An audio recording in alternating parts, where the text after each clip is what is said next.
Society whispers comforting lies. Wine is good for the heart.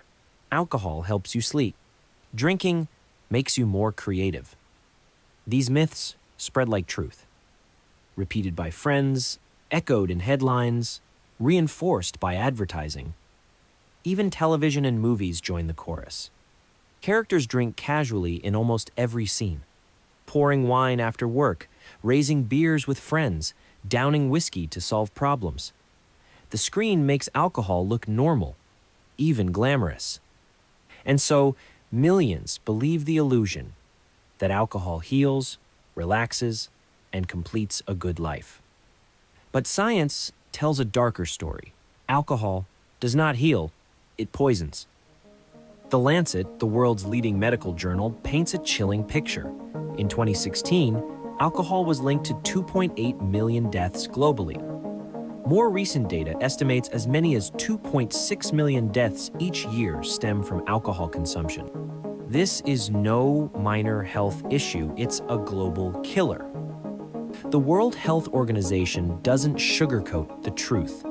In a pointed statement in The Lancet, WHO declared, "Alcohol is a Group 1 carcinogen, and there is no safe amount of alcohol. The damage begins with the very first drop."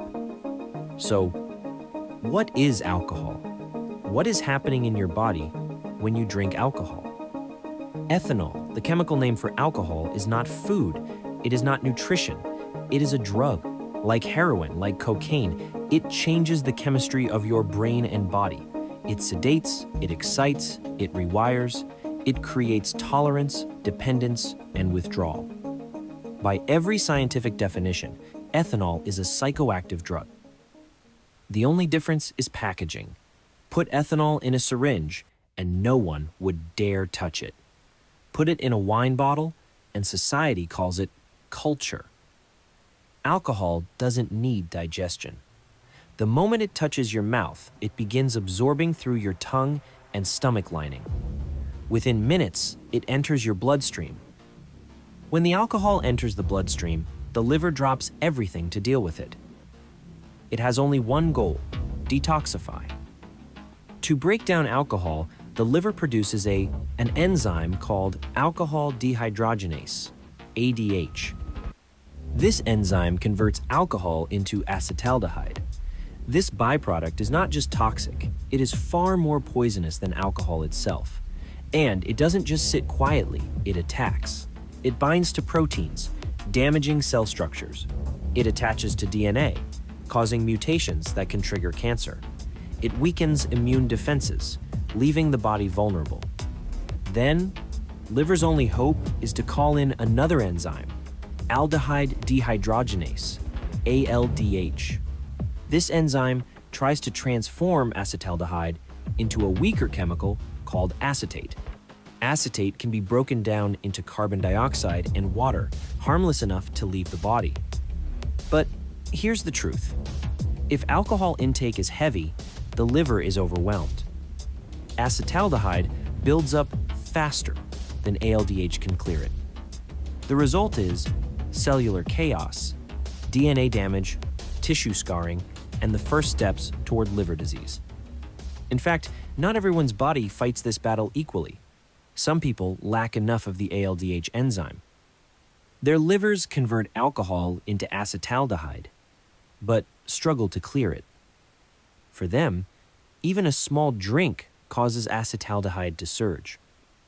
Their face flushes red, their heart races, nausea hits. It's the body's warning signal. Poison is building up. Genetics decides who can produce ALDH efficiently and who can't. But no one escapes damage completely. Even those who clear acetaldehyde faster still scar their cells over time. And in fact, they are more vulnerable. Their ability to handle alcohol tricks them into drinking more, exposing their brain to stronger dopamine spikes and deeper rewiring. What looks like protection is actually a hidden path to addiction. No matter how your body reacts to the alcohol, the brain doesn't escape. With just one sip, it rushes into the brain. It doesn't act in just one place. It spreads everywhere, changing chemistry, rewiring signals, and leaving its fingerprints on every thought and feeling. Let's not dive into the GABA system, the glutamate system, or the prefrontal cortex. That would turn this into a lecture, and nobody came here for that. And we all know what it feels like to be drunk, right? Slurred speech, stumbling, blackouts, bad decisions, even aggression. Although the deadliest weapon of alcohol is not the hangover, not even the liver failure. It's addiction. And addiction begins with dopamine. Dopamine is the brain's reward chemical. It tells us what to eat, who to love, how to survive. Every joy in life, a hug, laughter, music, runs on dopamine. Alcohol hacks this system. One drink and dopamine floods the brain. The reward center lights up like fireworks. The brain takes note. This is important. Do it again. But the more you drink, the less natural dopamine the brain produces. Soon, joy without alcohol fades. Food tastes dull, music feels flat, life becomes gray. Only alcohol can light up the brain again. That is the trap. The Lancet ranks alcohol among the top 5 most addictive substances on Earth. Not because it feels good, but because it steals your ability to feel good without it. And the cruelest part is this: you don't know when you'll become addicted. With cocaine or heroin, people already know the danger. They're illegal, they carry stigma, and most people with common sense stay away. But alcohol, it's different. It hides in plain sight, sold in grocery stores, gas stations, and convenience stores, lined up next to bread, milk, and soda. No secrecy, no guilt, just a smile from the cashier as you buy your poison. Anyone over the age limit can walk out with a drug as addictive as heroin and as destructive as cocaine, and society cheers it on. Parties, weddings, television shows, even holidays are built around it. And that's the most dangerous lie: the belief that alcohol is normal, harmless, even healthy. By the time you realize it's a trap, the brain has already been rewired. The addiction has already taken root, and escape is no longer simple. When the addiction sets in, your body's defenses are no longer enough. The liver tries to fight back by using ALDH, but with age, ALDH activity weakens. The older you get, the slower your body can clear poison. This means every drink hits harder. Acetaldehyde lingers longer. Damage piles up faster. The body no longer forgives what it once tolerated. The addiction doesn't care about your body condition. The brain still craves dopamine. The hands still shake without a drink. The urge doesn't fade with time. The only thing that fades is the body's ability to resist the damage. That's the cruel reality. Youth may hide the scars for a while, but age always exposes them. Addiction is a debt, and with age, the bill always comes due. But why do our governments allow this poison to flow so freely through our lives? The truth is uncomfortable. Money, power, history.